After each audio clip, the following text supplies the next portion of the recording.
மன உளைச்சல் காரணமாக கவுன்சிலிங் போகக்கூடிய ஆட்கள் இருந்தா கண்டிப்பாக இதை கேட்கணும். ஏன் அப்படின்னு சொன்னா, அதிகமானவர்கள் இதை நாங்க செய்யறோம், ஆனா எங்களுக்கு நாங்க இப்பவும் கவுன்சிலிங் போயிட்டு தான் இருக்கோம் அப்படிங்கிற ஒரு கூட்டம் முன்வைப்பாங்க. அதுதான் தொழுகை. இப்ப எல்லா டைம் ஒரு கேள்வி இருக்கும், நாங்க 5 டைம் தொழுறோம் தானே, நாங்க தஹஜ்ஜுத் தொழுறோம், எல்லாமே தொழுறோம், ஆனாலும் நாங்க டிப்ரெஷன் ஆகிறோம், நாங்க கவுன்சிலிங் போக வேண்டிய ஒரு சூழ்நிலை ஏற்படுது அப்படின்னு ஒரு கருத்தை சொல்லுவாங்க. இவங்களுக்கு தான் இந்த பதிவு. என்ன அப்படின்னு சொன்னா, நீங்க தொழுகிறேன்னு சொல்லுங்களே, எவ்வாறு தொழுறீங்கன்னு எப்போவாவது பரிசீலனை பண்ணி பார்த்துருக்கீங்களா?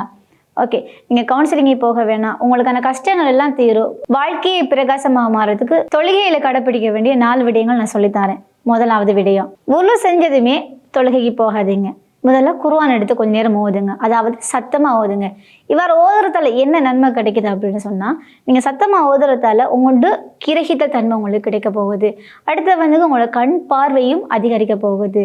உங்களோட மனசுல அமைதி தன்மையோடையும் உருவாக்கும். 2வது, உயிரோட்டமான ஒரு தொழுகையை முன்னெடுங்க. அதாவது தக்பீர் கட்டின உடனே அந்த யோசனை இந்த யோசனை உங்க மனசுல வாரது நீங்களாக உங்களோட மனசை கட்டுப்படுத்தி அதை இல்லாம பண்ணுங்க. 3வது விடயம், தொழுகைக்கு அப்புறமாக அதிக அளவாக இஸ்திக்ஃபார் தௌபாவில் ஈடுபடுங்க. ஒரு அஸ்தக்ஃபிருல்லாஹ் சொல்லத்தால எதுவுமே குறைஞ்சு போறல்ல.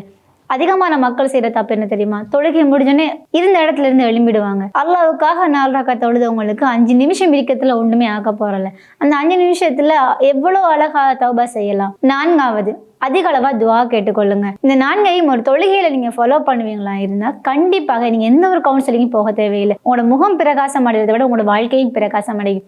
கூடுதலாக இதை யார் தஹஜ்ஜுத் நேரத்துல அமல்படுத்துறீங்களோ கண்டிப்பா சொல்றேன், வெகு சீக்கிரமே ஒரு நல்ல பலனையும் காணலாம்.